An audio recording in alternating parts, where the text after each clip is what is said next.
Welcome to the Centre for Economic Policy Research's webinar on economics in the time of COVID-19. My name is Tim Phillips. In the next 30 minutes or so, we're going to introduce you to our analysis of the economic consequences of COVID-19, or coronavirus as we used to call it, and the potential policy responses. And believe me, parts of this are just as terrifying as the epidemic itself.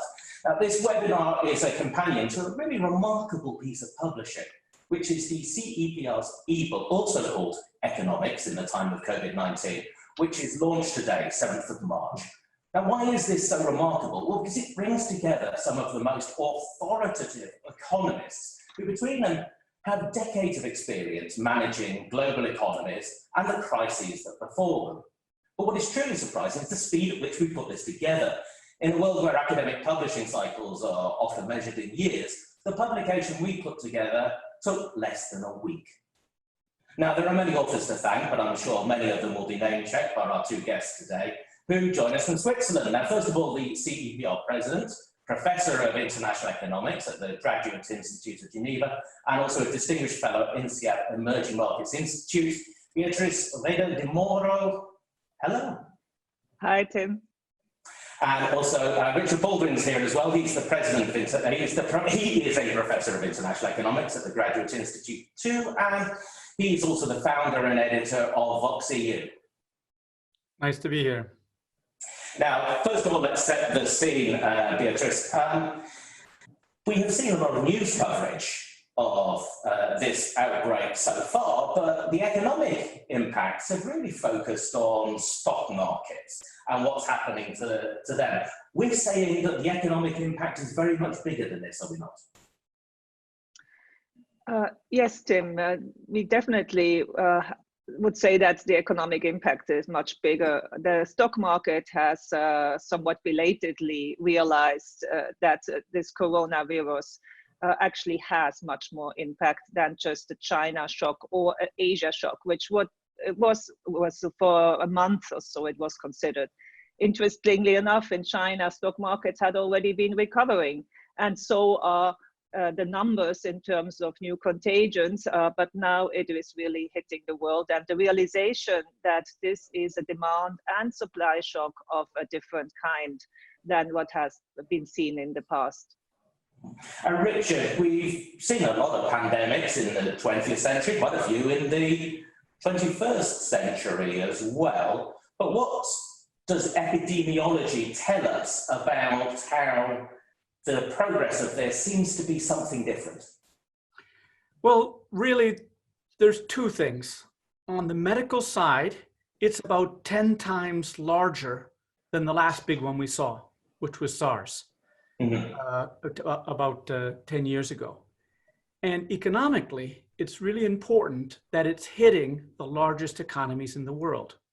The previous epidemics, like say the bird flu or the earlier ones we had, the century SARS, MERS, for example, they tended to hit either only one big economy or a few small economies. So economically, it wasn't very important. If you look at the list of the 10 hardest hit countries in terms of deaths and cases, it's almost identical to the 10 largest countries in the world. And as a consequence, the economic impact of this crisis is likely to be vastly larger than those earlier pandemics. And are economists going to have to be looking up their epidemiology about this? Do we really have to know about how diseases spread? Well, absolutely, because this is like if you've studied exchange rate crises or banking crises, you have to have some idea of the dynamics about it. And this one has dynamics which are driven by medical factors, but they're not that difficult. So this is a way the epidemiologists think about it. So we have infected people and susceptible people. Now, the infected people infect a couple more people, and so the number of people who are infected starts growing exponentially at first. And the number of people who are susceptible is still a very large percentage of the population. So what you see is that the new cases goes up at an exponential rate. But soon enough, some of the infected get better, and many of the people who are susceptible have already had it. So the number of new cases sort of levels off and then starts falling, especially if there's some effective containment policies. So you get this kind of bell-shaped curve where at first it looks like not much is happening whatsoever. It takes off like a rocket ship, but it doesn't keep going. It starts coming back down to earth. So that's to the realization of how this shock will look like. And as Beatrice mentioned, in China, they're already past the peak and it's coming back down. But in the rest of the G7 countries, we're on the rocket ship going up part. Now, Richard, we're going to stick with you for a minute when we look at some of the focuses of where this is going to affect the global economy. Beatrice, feel free to chime in on this. So first of all, let's have a look at manufacturing and the supply chain. And you've described in the eBook that this virus is a triple hit on manufacturing. Why did you say that? Well, so the pandemics are always a supply side effect and a demand side effect. And with manufacturing, the main supply side effect is that there are a lot of factory closures. So companies are shutting down their factory closures. There can be travel warnings, quarantines, et cetera. And unlike services, you can't run a factory remotely. So you can't tell the workers to work from home. If they don't go to the factory, nothing gets made. So that's the first direct hit, factory closures more or less. This is amplified by the global value chain nature. So as is quite commonly now known, firms in manufacturing source from around the world. So this supply chain linkage essentially creates a chain of contagion. And this is especially important since China, Japan, Korea, and Taiwan are heavily hit. That's the core of Factory Asia, who makes the parts that go into the factory of the rest of the world. So the manufacturing shock in Asia, which is still the largest, is echoing around the world. The last thing is a demand shock. So many manufactured goods are what you might call postponable. Things like electronics, like cars, like capital goods, investment goods. And in a situation like we're facing now, lots of consumers and firms wait and see what's going to happen. So they can postpone buying these large manufactured items. So the demand shock is super front loaded on manufacturing. It's also true on some services like luxury travel and things like that, but lots of services you have to buy and you keep buying. So the demand shock tends to get front loaded onto manufacturing rather than services. We've also seen predictions at the moment of the amount of impact that it's going to have because of the number of people who are just going to call in sick or have to stay home because they have to care for other people who are sick as well. It looks like this is a very easy disease to pick up, and that's going to be significant, isn't it? Can I maybe add to the supply side that Richard has emphasized some further aspects of the demand side, which have to do with the containment, because this disease is extremely transmittable. It is not extremely fatal, but the reaction to it, the public health measures, in order to spread, to contain the spread, imply that you have to minimize contact between people. And economics is a lot about contact between people. Obviously, we are managing here to have a meaningful interaction virtually, but not all of that is possible virtually. And therefore, the containment measures act as a huge multiplier, at least in the short run. And we are seeing this as it's coming. I was in Singapore when it started, and I am now in Europe, so I'm seeing it coming to Europe.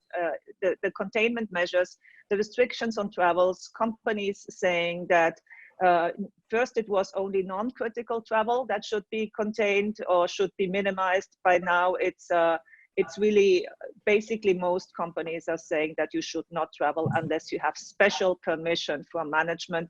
All of these measures act as huge multipliers in terms of demand. If people are home, of course, they are still consuming some things, but they're not consuming many things that they would be consuming, and that consumption may not come back. So the hit on the on the transport industry is already, IATA estimates, recent estimates, that the transport industry, the airline industry may be losing some 30 billion of US dollars in lost revenues from airline travel alone.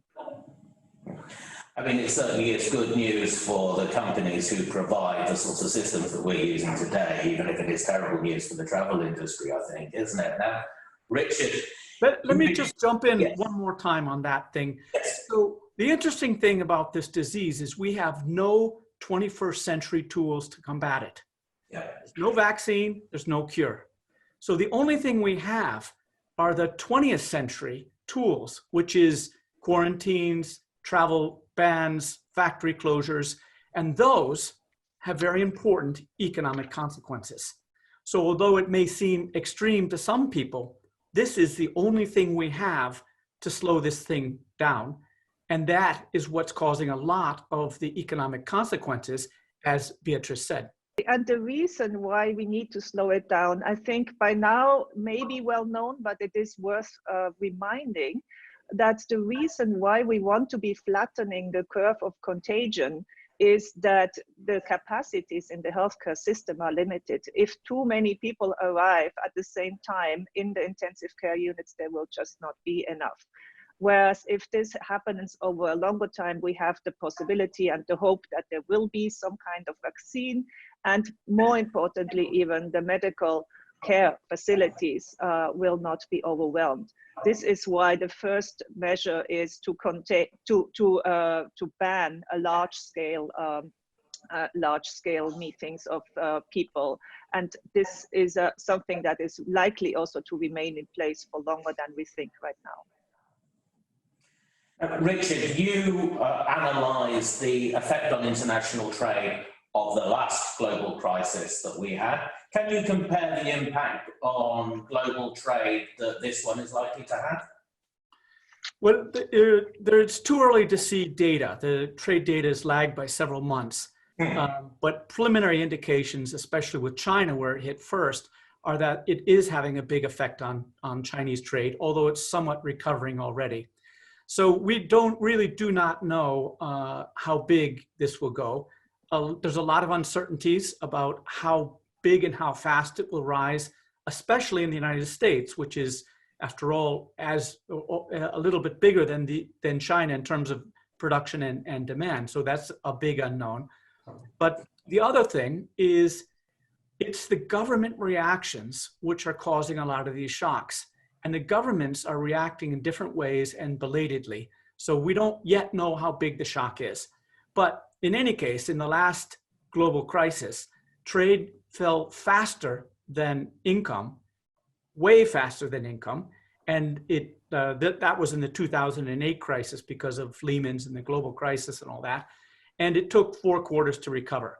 So I would say that's the outer extreme. This could be relatively short and sharp recovery of trade, but it's going to hit trade first, and it will hit trade and manufacturers above all, especially cars and electronics. Is it inopportune that this comes at the end of a protracted period of trade war, and that just when it seemed that we might make progress on this, now we have this to deal with? Well, I think, you know, it's what it is it's creating reinforcement of the narrative and the populism that led to that kind of protectionism. So it's a shame in that sense. But in terms of the preparedness of firms, it may have actually helped a little bit that many companies were sourcing things outside of China because of the tariffs, and have been doing that for a year. So now they're sourcing from Vietnam as well, and that may have actually made it somewhat less dire. But it's important to say that when it's a demand shock, it's countries' imports that are affected. So countries who are most affected by the disease will start importing less. So everybody exports to them will be hurt. To the extent that it's a supply shock, it's the exports of the most affected countries that are affected. So you should look at the G7 plus China for the big drop in exports. But because of the global supply chains, the international supply linkages, that will tend to spread all around the world and already has. What I should say is that the purchasing manager indices, which is one of the indicators of manufacturing output, that is already plummeted. It's at an all-time low for China, and it's quite low for the other East Asians, and it's starting to come off the boil in the United States. So we already have evidence of this supply shock, which will show up as a trade shock. Beatrice, we've seen the oil price drop quite significantly in the last few weeks. How's that change in price going to ripple out in the global economy? Who are the winners and losers from that? Well, we have one chapter in the book which looks at the Middle Eastern countries in particular. And of course, for all the oil producing Middle Eastern countries, this is a very negative shock. And it comes on top of the shock, which is also significant, basically the totally drying up of tourism, which is another very important source of income. So definitely for all oil producers, this significant shock we're talking about, you know, oil Brent prices going down from 68 to 50 in a very short time. And since, you know, a lot of this has also driven not only by, you know, the China shock, but now the more generalized global shock, it is likely to remain low for a while. The positive thing, of course, is a little mild. It's a little positive silver lining for much hurt sectors like the airline industry, that fuel costs are somewhat lower, and, you know, going forward that reduces somewhat the cost. You know, beyond the immediate shocks like the oil shock, I think one of the important issues that is related to the globalization is the possibility that this shock may not be temporary. We are now thinking of this as a temporary shock because it is eventually the flu will either go away or we will find a way to deal with it. This state of affairs that we have right now is not going to last for the next years or two. But what may prevail is the deglobalization experience. This may become a more permanent shock than just we are seeing right now. And why could this be? Well, on the one hand side, it's the experience that companies are making that all of a sudden the supply chains can be disrupted in a major way.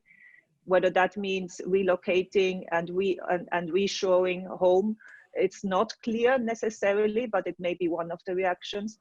I'm also thinking of the financial industry. I'm thinking of regulators and their stress tests. They may well in future be well advised to incorporate a pandemic scenario. What does this mean for the financial sector? What does it mean for capital requirements? That this kind of global shock will somehow be incorporated into decision makings in the future. And last but not least, there will be a memory of how countries deal with each other and how societies deal with each other. The way that, you know, initially when Italy became the new ground zero for Europe, there were border closures on the pass with Austria. Those things can leave quite long-lasting scars in the relationships, and therefore also in the integration and solidarity between countries. Does this also mean that there will be a change in attitudes to the mobility of labour and attitudes to migration in the future? We have two chapters talking about that. One is mostly talking about Europe and about the very high costs that closures of the Schengen area would imply for the significant number of people who are working across borders. It's almost 1% of the employed people in Europe that are working in border regions or are working across borders. So shutting down Schengen would have an immediate and immense cost for them, but also, of course, for the economies that are concerned. A second contribution in the book, which is also on migration, is a bit more, takes a more philosophical view and asks whether the world in the future if migration and globalization, the movement of people is also a transmission mechanism for pandemics, and if these become much more frequent in the future, as some people predict, whether then this would be a reason to restrict the unchecked move of people in the future, and at least ask this question, whether maybe the times of free movement across the globe may be over. Richard, we have seen in the last 10 years the establishment of very, very long, very, very intricate global value chains. This is showing us, is it not, that there is also risk as well as reward for the investment that's been put in this? Absolutely. As Beatrice said, I think it's likely that firms will rethink their value chains. But I would also point out that this is not new. So in 2011, the East Asian supply chain had two shocks. One, there was flooding in Thailand, which shuts down a lot of auto part factories. And there was the Fukushima earthquake in Japan, which shut down a lot of electronics parts. And so in reaction to that, firms started thinking about diversifying their supply and doing China plus one, or making sure they had backup supplies. So that's already happened, and I think this will just make it continue going on. The trouble, though, of course, is this pandemic is hitting almost everywhere you would even possibly think of putting a factory. So it's not absolutely, I mean, it's always better to not have your eggs in one basket, but there's no basket that's absolutely safe from the pandemics. And in particular, it's not at all clear that you're putting all the production in your own country will diversify the risk you're facing. So the reshoring, I agree with Beatrice that it's almost a knee-jerk reaction that's almost impossible to resist, but it's clearly not the right way of going about it. Let me say that I think it's worthwhile just starting with that this virus seems to be as contagious economically as it is medically. And these value chains have a lot to do with that. Beatrice, is the economic contagion going to affect banks as well? Well, it has already definitely arrived in the financial sector, and the stock market was the first to react.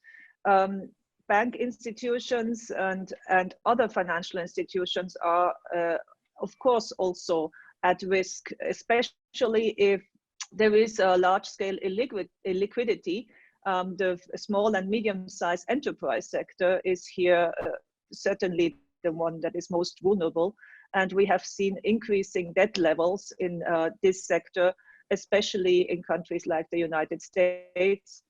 There are also fragilities and vulnerabilities in the non-bank financial sector. The bank, since the last crisis, where banking was really at the center of the storm and was the big multiplier from a small subprime to a large global crisis, since the last crisis, the 10 years of re-regulation have really made capital buffers much larger in the regulated sector.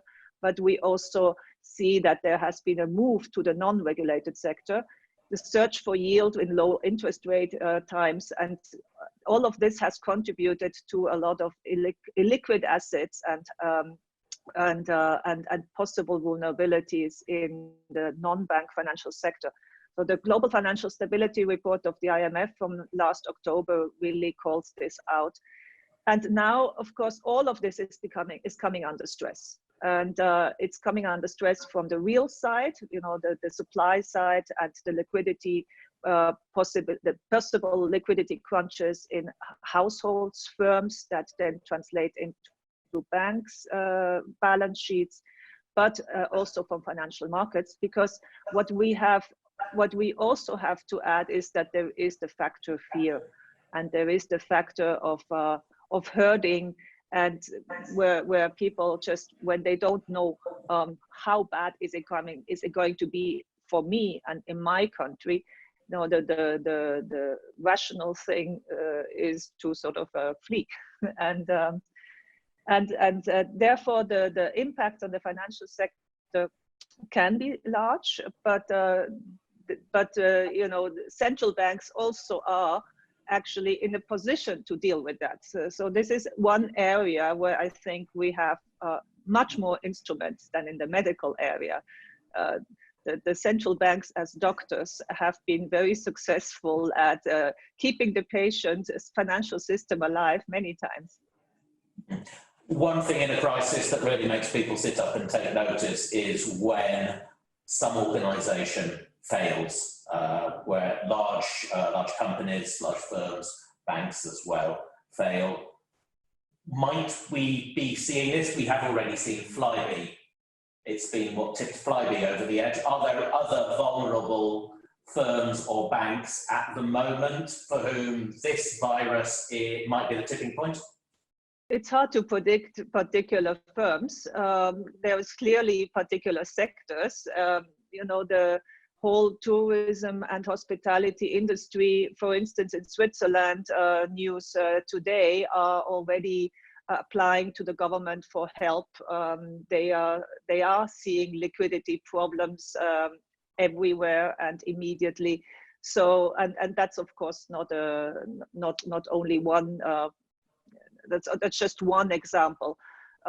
So it's hard to predict whether there will be spectacular next failures, but there is a lot of small and medium-sized enterprises that are really suffering, and not all countries will be in a position to be able to offer them financial support.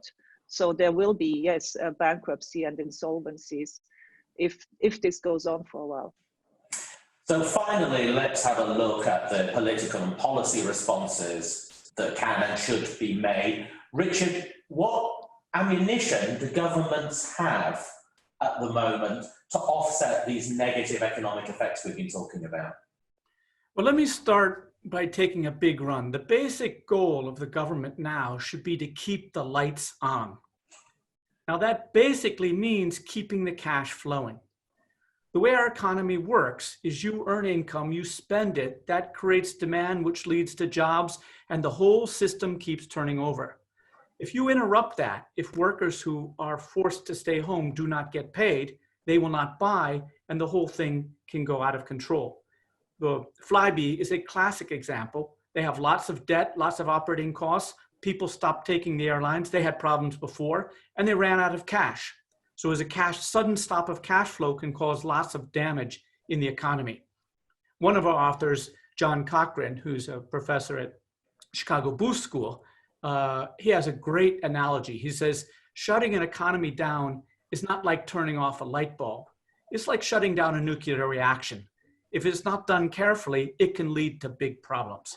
And that's the basic idea. Make sure that the government ensures that it doesn't shut down like a meltdown, that people have money to pay their rents, people have money to buy their foods, companies have monies to continue paying their workers, and that may be forbearance on loans, it may be direct government subsidies, but basically to keep the money flowing. That's at the more micro level. I'll let Beatrice take the macro level. Well, at the macro level, the classical instruments, monetary policy and fiscal policy, of the two, fiscal policy is clearly the one that should be the weapon of choice, because a lot of what needs to be done and what Richard was talking about are targeted measures that address the crunch in households and firms and possibly banks. But the banking side would be dealt with differently. But for households and firms, there can be direct financial support. Let me give you a few examples of countries that are further down the line. So in Hong Kong, for instance, a cash handout has been offered to every citizen above 18 years. And so this is both, you know, a measure to help them through this time and to build confidence. Whereas in Singapore, the measures are much more targeted to the vulnerable sectors. So for instance, the whole hospitality industry, transport industry, cab drivers are receiving targeted support. And so in terms of fiscal policy, there are these targeted measures that should be the first line of defense.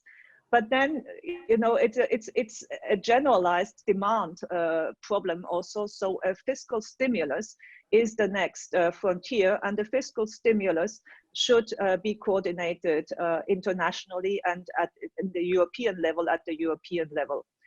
And then moving on to monetary policy. So yes, the Fed has already moved, and has basically a few other central banks have moved with the Fed, although this has made the situation more difficult for central banks that don't have space to move rates. The European Central Bank is sensibly thinking about possibly extending some of the non-conventional instruments that have been used in the past, in fact, in order to keep lending to smaller firms open. And these are the kind of instruments that would certainly be useful.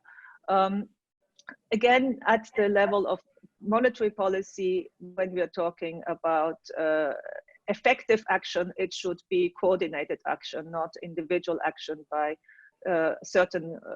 and moving without any coordination can actually cause the problems of currency competition and beggar thy neighbor, and that is not what we need right now. Let me ask you briefly both about international cooperation. The coordination in the last global crisis was one of the things that, looking back on it, really helped to recover, and it was very important at the time, the message it sent.